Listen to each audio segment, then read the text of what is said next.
I didn't think that I would cry over something that a robot told me about my family.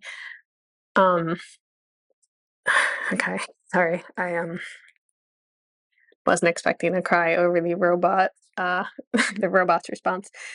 Hi, I'm Danielle Romero, and on my channel, I've been digging into my family's hidden heritage from Louisiana and Texas and Mexico and Africa, and kind of just tackling the big questions of how do we uncover our family's story and who are we? Today, I am testing out something that you may have heard about. It is making all the news right now. It's called Chat GPT, and this is basically AI that is a language-based robot that you can interact with on your computer and ask it questions. And so I wanted to see if this was something that maybe we could add to our toolbox while we're doing ancestry research and family history research, see what that's all about. I'm pretty old school. I don't use Siri. I don't have Alexa. I don't have any of that stuff. So I'm about to sit down and talk with a robot. What I'm going to do is go to chat.openai.com, and this is how it looks.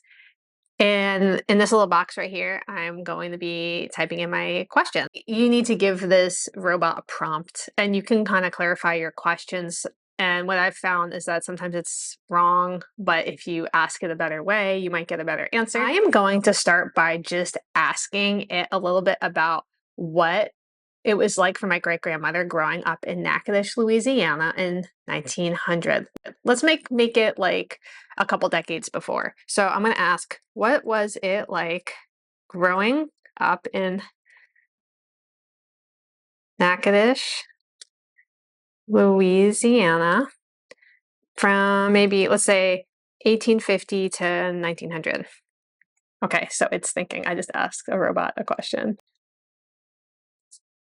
Oh, it says, I don't have personal experiences. I don't have the ability to grow up or live in a specific place. However, I can provide you with some general information about what life may have been like in Natchitoches, Louisiana during the period you specified. Okay, so it's not his personal experience.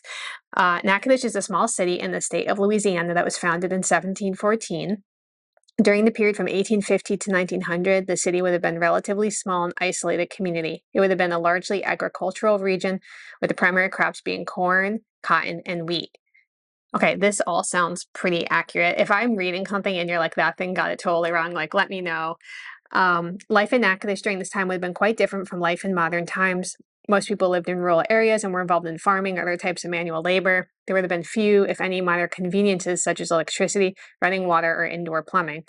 Transportation would have been limited to horses, wagons, and boats. This all sounds pretty accurate, and I actually think it's pretty interesting to do a little experiment like this, to kind of choose an ancestor or family member, pick a location and like the time period where they were at that time, because I think our ancestors' surroundings, like situating them in history and giving them like contextual experience, really brings to life like what it was like to be them back then, and kind of help us answer questions of like, well, why did they do this or why did they do that? Understanding what it was like during that time period is a great way to do that. He or she or it, I don't know, finishes, overall life in Natchitoches during this period would have been hard and labor intensive, but people would have had strong ties to their families and communities, and many would have enjoyed a sense of pride in their work and their way of life. Okay, that's pretty crazy. A robot literally just wrote like 3 paragraphs about this in 4 seconds. Like, that's crazy. Okay, so I feel like providing a concise historical context maybe is a really cool tool to have in your toolbox while you're doing family work, ancestry work. Okay, so let's ask it another question. I'm going to try to see if I can get it something even more specific. Can you give me some traditional Louisiana foods from 1850 to 1900 that I could try? Okay, so let's see what it suggests. Here are a few traditional Louisiana foods that may have been enjoyed in the state from 1850 to 1900. I am talking to a robot right now. It is suggesting foods for me. Gumbo. This is a classic Louisiana dish that is made with a mixture of meats such as sausage, chicken, and seafood, and vegetables such as okra and bell peppers served over rice. Is that right? I haven't had gumbo. I'm planning on trying it soon, and I'm kind of scared, but that's for another video. Number 2, jambalaya. Is that right? Jambalaya? Okay. Is that a Louisiana thing? 3, red beans and rice. Po' boys and beignets. These are deep fried pastries traditionally served with powdered sugar on top.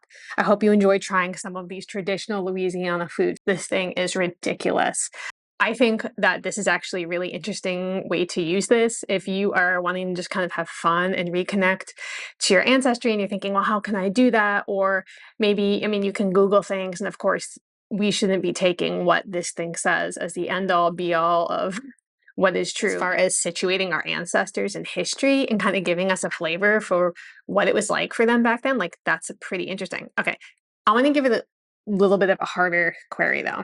I have records from ancestors that supposedly came through the missions in Texas, and I'm curious about what life was like for them back then. So obviously, if I was really curious, I should get a book and read about it. But I'm curious about what this will say. So let's ask it. What is life like for the native people who went through the Spanish missions in Texas before 1800? Okay. Life for the native people who went through the Spanish missions in Texas before 1800 was likely quite difficult and challenging. The Spanish established a network of missions in Texas in the late 1700s in an effort to convert the native people to Catholicism and assimilate them into Spanish culture. Well, that sounds correct so far. Many of the native people who went through these missions were forced to leave their homes and families and live in the missions, where they were expected to adopt European customs and practices. Life in the missions was strict and regimented, and the native people were often mistreated as laborers working in the fields or performing other tasks to support the mission. They were also expected to attend religious services and learn the Catholic faith. That all sounds correct to me, and I'll say from my personal experience, mom's side of the family are devoutly Catholic. So that's really interesting. The conditions in the missions were often harsh, and many native people died from diseases such as smallpox, measles, and influenza, which were introduced by the Europeans. Those who survived the missions often found it difficult to return to their traditional way of life, as their communities had been disrupted at many. Okay, sorry, I wasn't expecting to cry over the robot, the robot's response, as their communities had been disrupted and many of their traditions had been lost. Overall, life for the native people who went through the Spanish missions in Texas before 1800 was marked by significant cultural changes and challenges, and many of these changes had long-lasting impacts on our communities. Wow. I didn't think that I would cry over something that a robot told me about my family. It's interesting. I think that, again, this is a new tool and it should not be the only tool, but I think this is probably the future. Not to say that we should be done with traditional methods of research and reading and, groups and listening to speakers and taking classes and all that. But it is really crazy that I just sat down here and asked these questions, and like within seconds, I got answers like this. What do you think? I'm going to leave a link to this in the comments so you can mess around with it too. Love to know what are you planning on asking, and tell me about the answers that you get.